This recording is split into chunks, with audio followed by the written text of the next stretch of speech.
FIR दर्ज किया गया है जो बिहार पुलिस अवर सेवा आयोग है, यानी कि जो भर्ती बोर्ड है जो परीक्षा लेता है, उसके ही एक प्रतिनियुक्त इंस्पेक्टर हैं, उसमें पुलिस इंस्पेक्टर शायद रंजन शर्मा नाम है, उसके द्वारा वो प्राथमिकी दर्ज कराई गई है। वो सूचना दाता है, वो शिकायत करता है। छात्र नेताओं ने कहा कि रद्द किया जाए, जो कोचिंग संस्थान है उन्होंने किया रद्द किया जाए, बहुत सारी बातें। अब तक देखिए, अब तक जो आयोग था और जो KS द्विवेदी सर जो उसके चेयरमैन हैं, वो इस बात का खंडन करते आए थे कि पेपर वायरल हुआ ही नहीं। अब आयोग शायद ये बहाना लेगा या ये आधार लेगा कि देखिए परीक्षा खत्म होने के बाद पेपर वायरल हुआ, इसलिए उसको परीक्षा को रद्द नहीं करना। मर क्या कर रहा था? यदि उसने मोबाइल खींच लिया और उसको वायरल कर दिया, इसका मतलब जमर जो था वो ये था। कम से कम आयोग ने इसको औपचारिक रूप से मान तो लिया कि वायरल हुआ है जी।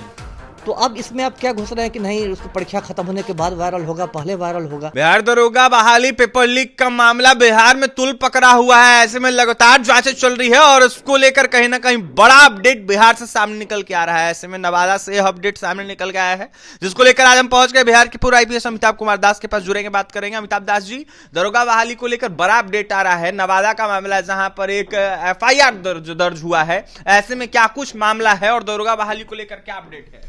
जी, मैं दर्शकों को बताऊं कि जो नवादा जिला है उसमें एक FIR हुआ है, कल ही शायद हुआ है, मतलब अभी 24 घंटे के अंदर हुआ है। वो FIR दर्ज किया गया है जो बिहार पुलिस अवर सेवा आयोग है, यानी कि जो भर्ती बोर्ड है जो परीक्षा लेता है, उसके ही एक प्रतिनियुक्त इंस्पेक्टर हैं, उसमें पुलिस इंस्पेक्टर शायद रंजन शर्मा नाम है, उसके द्वारा वो प्राथमिकी दर्ज कराई गई है। वो सूचना दाता है, वो शिकायत करता है। और एक अभ्यर्थी को उसमें अभियुक्त बनाया गया है जिसने परीक्षा खुद दी थी, और कहा गया है कि इसने मोबाइल से तस्वीर लेके प्रश्न पत्र का उसको वायरल कर दिया है।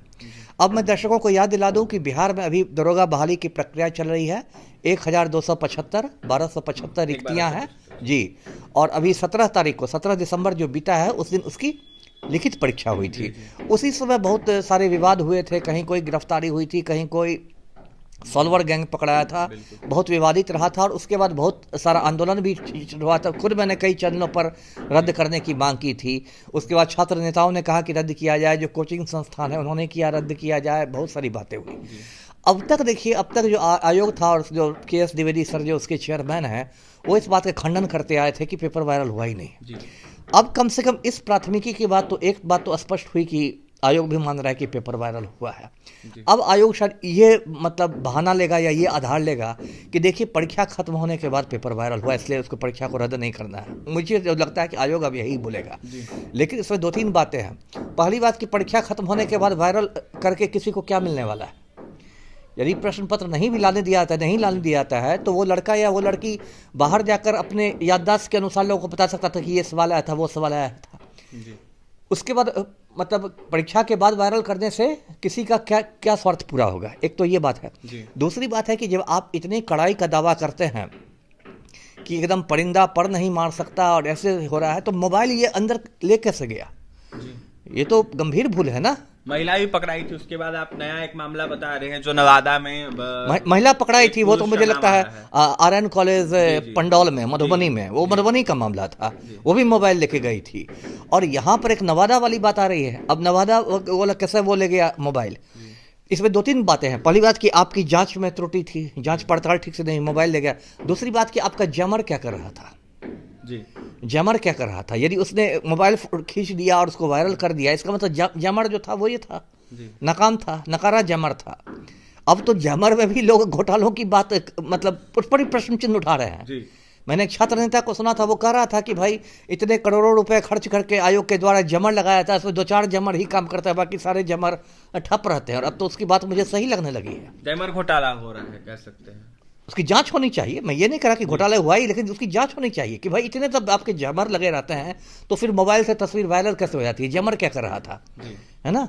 ये तो बड़ा प्रश्न है ना, जमर क्या कर रहा था आपका? और फिर आपके चैनल के माध्यम से मांग करता हूं कि भाई अब बहुत हो गया, अब तो इसको आप रद्द कीजिए। एक तो इतने दिनों तक आयोग की ओर से कुछ हुआ ही नहीं था, आयोग एक कान से सुनकर दूसरे कान से निकाल रहा था। अब तो कम से कम ये बात हुई है कि आयोग का ही एक पदाधिकारी सूचना दाता है, शिकायत करता है। कम से कम आयोग ने इसको औपचारिक रूप से मान तो लिया कि वायरल हुआ है। तो अब इसमें आप क्या घुस रहे हैं कि नहीं उसको परीक्षा खत्म होने के बाद वायरल होगा, पहले वायरल होगा? पूरी संभावना है, यदि ठीक से अभी भी टाइमिंग देखा जाए मोबाइल पर, तो किसी भी समय उसमें समय भी वक्त भी आ जाता है कि वो परीक्षा के दौरान ही हुआ होगा, कोई सॉल्वर गैंग तक पहुंचा होगा और ये बातें पुलिस की जांच यदि ईमानदारी से हो तो उसमें आएगी ही आएगी। तो फिर मैं आपके चैनल से के माध्यम से मांग करता हूं कि नवादा में जो प्राथमिकी दर्ज हुई है दरोगा बहाली को लेके, उस प्राथमिकी के आलोक में दरोगा बहाली परीक्षा तुरंत रद्द होनी चाहिए। जी देखिए, जिस तरीके से नवादा में प्राथमिकी दर्ज हुई है उसके आलोक में कहीं ना कहीं दरोगा बहाली पेपर लीक मामले को देखते हुए पेपर को कैंसिल करना चाहिए। बिहार के पूर्व आईपीएस अमिताभ कुमार दास थे, यह मांग कर रहे थे कि जिस तरीके से पेपर लीक हुआ है इसको लेकर नवादा से खबर आ रही है, जहां पर कहीं ना कहीं देखा जाए तो दरोगा जो है उन्होंने प्राथमिकी दर्ज की है और एक शख्स पकड़ा गया है, जिसको देखते हुए पेपर लीक मामले को देखते हुए पेपर को रद्द करना चाहिए, क्योंकि काफी समय हो गया है। देखिए, बीते 17 दिसंबर को परीक्षा ली जा रही थी, ऐसे में लाखों लाख अभ्यर्थी इस परीक्षा में शामिल हुए थे, लेकिन देखा जाए तो 1275 पदों को लेकर ही परीक्षा ली जा रही थी। पेपर लीक की खबरें आने लगी, कई लोगों को पकड़ा गया है, कहीं सॉल्वर गैंग पकड़ा है, कहीं एक पति पत्नी पकड़ा है और अब जाकर एक मामला निकल के आ रहा नवादा से, जहां पर एक पुरुष पकड़ा है। तो फिलहाल क्या कुछ होगा देखने वाली बात होगी। बिहार के पूर्व आईपीएस अमिताभ कुमार दास क्या कुछ करते वो भी आपने सुना है। और भी तमाम खबरों के लिए NBC 24 के साथ बने रहें, हमारे चैनल को सब्सक्राइब करें, पेज को लाइक करें। पटना से सहयोगी अमित के साथ अभिषेक।